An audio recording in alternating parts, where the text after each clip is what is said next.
تھرمسو ایک درمیانے سائز کا جزیرہ ہے۔ سورج اس شہر میں 24 گھنٹے چمکتا ہے۔ شہر میں مشرق اور مغرب کی تمیز ممکن نہیں، سورج چھتوں پر نہیں پہنچتا، یہ صرف کھڑکیوں دروازوں پر دستک دے کر آگے بڑھ جاتا ہے۔ نارتھ پول یعنی قطب شمالی دراصل زمین کی چھت ہے۔ یہ چھت سورج کے گرد دائیں سے بائیں گھومتی ہے۔ سورج کی یہ چمک 25 ستمبر تک جاری رہتی ہے۔ 25 ستمبر کو قطب شمالی سے سورج اچانک غائب ہو جاتا ہے اور پورے خطے پر طویل رات طاری ہو جاتی ہے۔ تھرمسو شمالی ناروے کا آخری بڑا شہر ہے۔ حکومت نے سمندر پر 2 پل بنا کر تھرمسو کو دوسرے اطراف کی پہاڑیوں سے جوڑ دیا ہے۔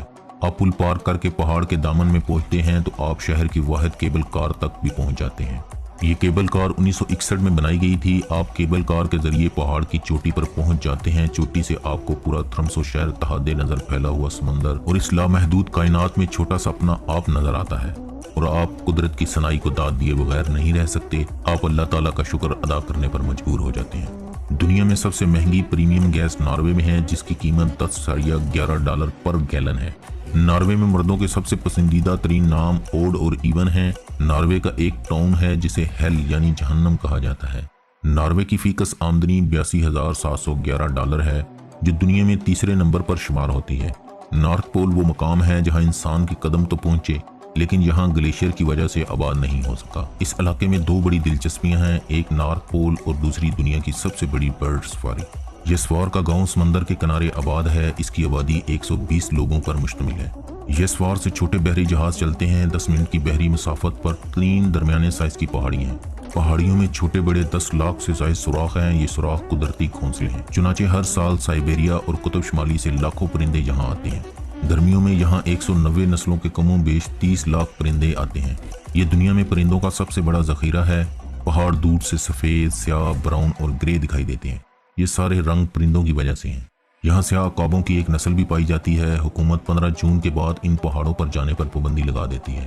پرندے 15 جون کے بعد انڈے سیتے ہیں، چنانچہ حکومت کا خیال ہے انسانوں کو اس موسم میں پرندوں کو تنگ نہیں کرنا چاہیے۔ ناروے کی کرنسی نارویجن کراؤن ہے، جو پاکستانی 15 روپوں کے برابر ہے۔ ناروے ٹائم کے لحاظ سے پاکستان سے 3 گھنٹے پیچھے ہے۔ ناروے میں 3,20,000 سے زائد پاکستانی نارویجن شہری ہیں۔ پولینڈ سے آ کر آباد ہونے والے 6 لاکھ افراد، سویڈن سے 3,40,000۔ اس طرح پاکستانی تیسری بڑی کمیونٹی ہے۔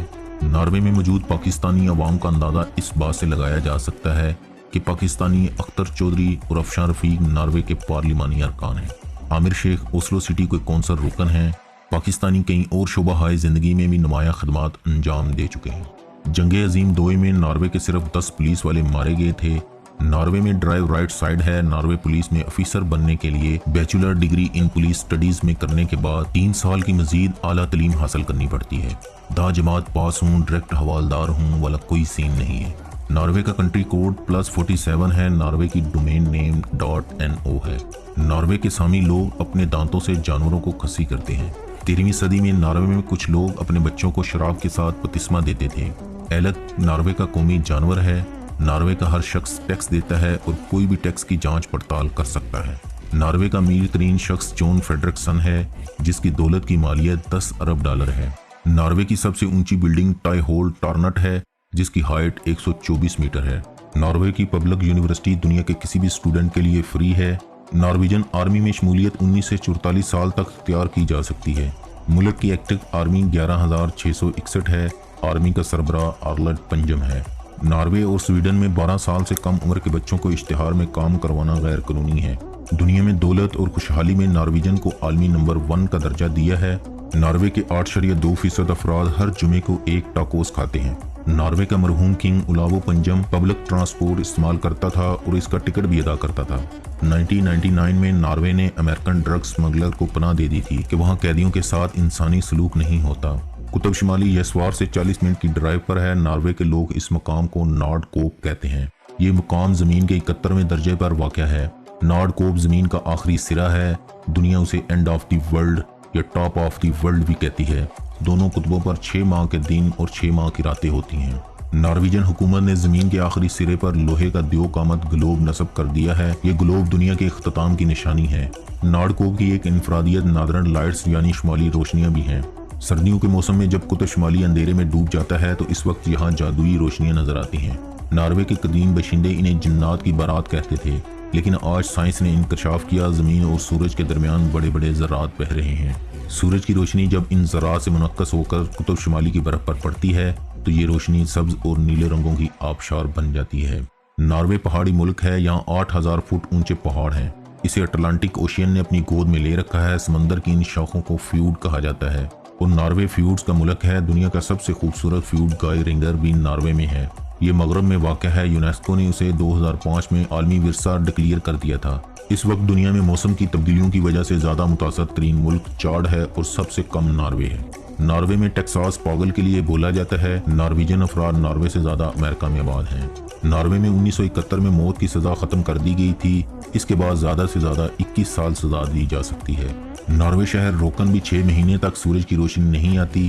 اس کے لیے انہوں نے شیشے لگائے ہوئے ہیں جو روشنی منعکس کرتے ہیں۔ ناروے میں 50% نئی کاریں الیکٹرک ہیں یا ہائیبرڈ۔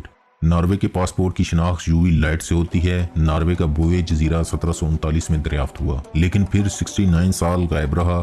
ناروے کے لانگ ایئر بین شہر میں مردہ دفنانے پر پابندی ہے۔ 2011 میں سائنسدانوں نے ساحل جزائر فیوڈز کو ناپا تو 11,000 میل کا اضافہ ہو چکا تھا۔ ناروے کے فوجیوں کی وردی پر شیر بنا ہوا ہے، حالانکہ ناروے میں شیر نہیں ہے۔ ہارلڈ وہ پہلا بادشاہ تھا جس نے ڈنمارک، ناروے اور سویڈن کو ایک ریاست بنایا۔ ہارلڈ کو گیدا نامی لڑکی سے پیار ہو گیا تھا۔ اس وقت ملک کے کئی حصے تھے جس کا الگ الگ حکمران تھا۔ گیدا اس کی بیوی اس وقت تک بننے کے لیے تیار نہیں تھی جب تک ہارلڈ پورے ناروے کا بادشاہ نہ بن جاتا۔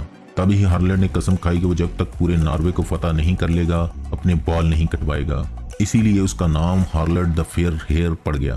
کئی مقابلوں کے بعد ہارلڈ پورے ناروے کا بادشاہ بن گیا۔ تب اس کی شادی گیدا سے ہوئی۔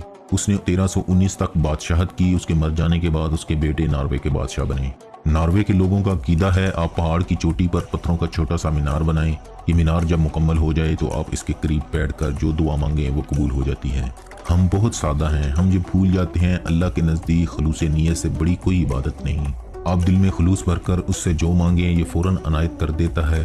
والدین اور بچے اللہ تعالیٰ سے ہمیشہ خلوص نیت سے مانگتے ہیں، چنانچہ اللہ تعالیٰ چند سیکنڈ میں ان کی سن لیتا ہے۔ آپ دل میں صرف خلوص پیدا کر لیں، آپ کی اللہ تعالیٰ سے اس وقت کمیونیکیشن شروع ہو جائے گی۔ آپ اللہ تعالیٰ سے مانگیں گے اور اللہ تعالیٰ آپ کی دعا قبول کرے گا۔ دوستو یہ تھی آج کی ویڈیو۔ اس ویڈیو کو اپنے پیاروں کے ساتھ واٹس ایپ، فیس بک پر شیئر کیا کریں۔ اللہ ہم سب کا حامی و ناصر ہو۔ پاکستان